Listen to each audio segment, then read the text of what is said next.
Today is a very exciting day because we have been putting this off all summer long and it's been needing to get done. So today we have the high pressure hose out. We're cleaning off the patio. We got a high pressure hose at first because we're going to be sealing it. Well, resealing it. We just got stamped concrete last fall and there's some marks on the concrete where it kind of faded just from all the snow sitting on it over winter. So today's project is getting it done, getting it resealed so that way we can enjoy it a little more and have it hold up well before winter comes again and the snow. So we have the high pressure hose. This is a 240 volt outlet and we don't have one in our house, so I thought it would actually hook up to the dryer, but our dryer is 250.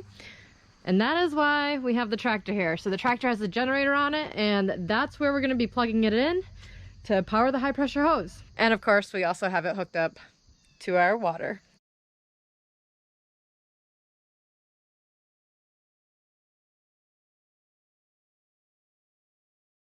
I am going to finish sealing our patio today, and here's what it looks like so far. We put one coat on it and I'll tell you what we did wrong. So right here, I don't know if you can see it. Of course, my cat's gonna walk in the way.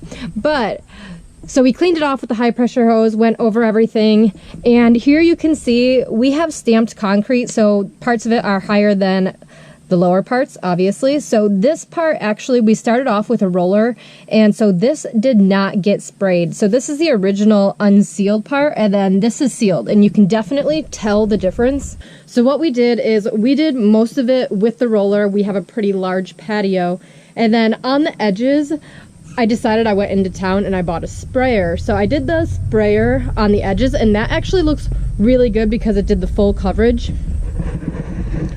And I'll show that to you right here. So this was using the sprayer and it got into all the divots. So everything is evenly covered and it looks really good. So what I'm doing today is I'm gonna go over, put on the second coat, and it'll look much better and then it will be finished and we can start using it again. It's crazy how much sealer makes a difference. It was sealed last year when it first got done, and I guess they recommend sealing it once every 5 years, but when you first get it done, it gets sealed that year and then the following year just to protect it more. And before we sealed it, it looked terrible. And I really just thought, I didn't think sealer would improve the look that much, but it definitely made such a huge difference. I am new to this, but this is what was recommended to me. So this is Chem Masters Poly Seal, and this one is actually for brand new first time sealing and then also resealing. It is bubble resistant and non-yellowing. There's a few different things that they tell you to do. So the guy, when I talked to him at the store, said to use a roller because it's easier than applying with a sprayer.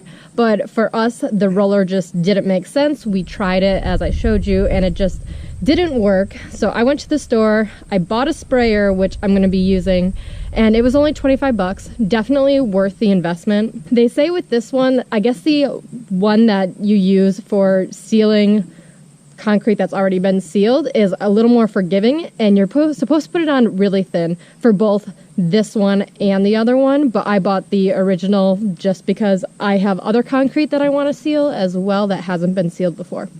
But anyways, so I'm using this one. We made a couple mistakes and I just want to share them with you so that way you learn from them and don't make the mistakes that we did. So when we first started, we put it on a little too thick. It does say to put on a really thin layer. And I'm walking around the patio right now because it did end up bubbling in a couple places where it was thicker. I'm trying to see if I can see where it was, because it bubbled and then, oh, right here. So I don't know if you can see it on camera, but there's some bubbles right here that bubbled up. So we're trying to avoid that with the sprayer. I haven't had anything bubble yet that I sealed, and it usually is going to bubble right away if it does bubble. So yeah, just wanted to kind of show you what I'm doing, and now I'm going to get to work, do the last layer of spray, and so we can enjoy our patio.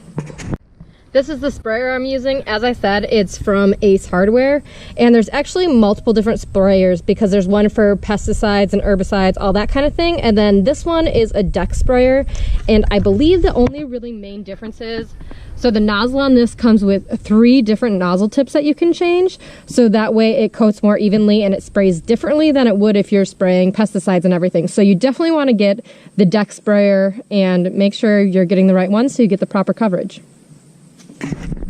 I should have bought a funnel while I was at the store, and I did not buy one.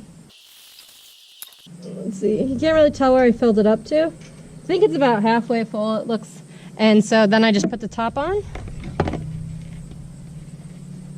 And you screw this on, and then you're just gonna pump it to pressurize it.